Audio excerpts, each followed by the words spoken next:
കള്ളന്മാർക്ക് വലിയ സ്ഥാനമുണ്ടാകും. ഇബ്നു മാജ റഹ്മത്തുള്ളാഹി അലൈഹി അദ്ദേഹത്തിന്റെ സുനനിൽ അബൂ ഹുറൈറ റളിയല്ലാഹു അൻഹുവിൽ നിന്ന് ഉദ്ധരിക്കുന്നു, ഖാല റസൂലുള്ളാഹി സ്വല്ലല്ലാഹു അലൈഹി വസല്ലം സയഅതി അലന്നാസി സനവാതുൻ ഖദ്ദാആത്ത്, വഞ്ചനാത്മകമായ ചില വർഷങ്ങൾ ഇതാ വരാനിരിക്കുന്നു.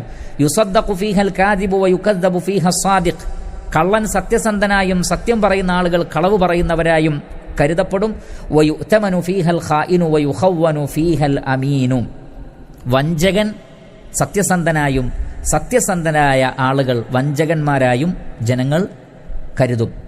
വയന്തഖു ഫീഹ റുവൈബിള, അന്ന് റുവൈബിളകൾ സംസാരിക്കുമെന്നാണ്.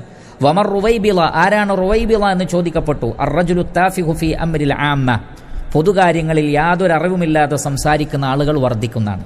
നമുക്ക് കാണാൻ സാധിക്കും ചാനൽ ചർച്ചകളും ചാനലുകൾ പോലും ഒരു വേള ഇതിൻ്റെയൊക്കെ ഒരു ഉദാഹരണമാണ്. എല്ലാ കാര്യങ്ങളിലും ഇടപെടുകയും അറിവുള്ള ആളുകളും അറിവില്ലാത്തവരും ഒക്കെ സംസാരിക്കുന്ന വേദിയായി അത് മാറുകയും ധാരാളം വിവരമില്ലാത്ത ആളുകൾ തങ്ങൾക്ക് വിവരമില്ലാത്ത കാര്യങ്ങൾ പോലും വളരെ വലിയ ഗൗരവത്തോടുകൂടി വിളിച്ചു പറയുകയും ചെയ്യുന്ന, ഏതൊരു മനുഷ്യനും ഏതൊരു കാര്യത്തിലും ഇടപെട്ട് സംസാരിക്കാം, അതിന് വിവരം വേണ്ടതില്ല എന്ന് ചിന്തിക്കുന്ന ഒരു കാലഘട്ടത്തിലാണ് നാം ജീവിക്കുന്നത്.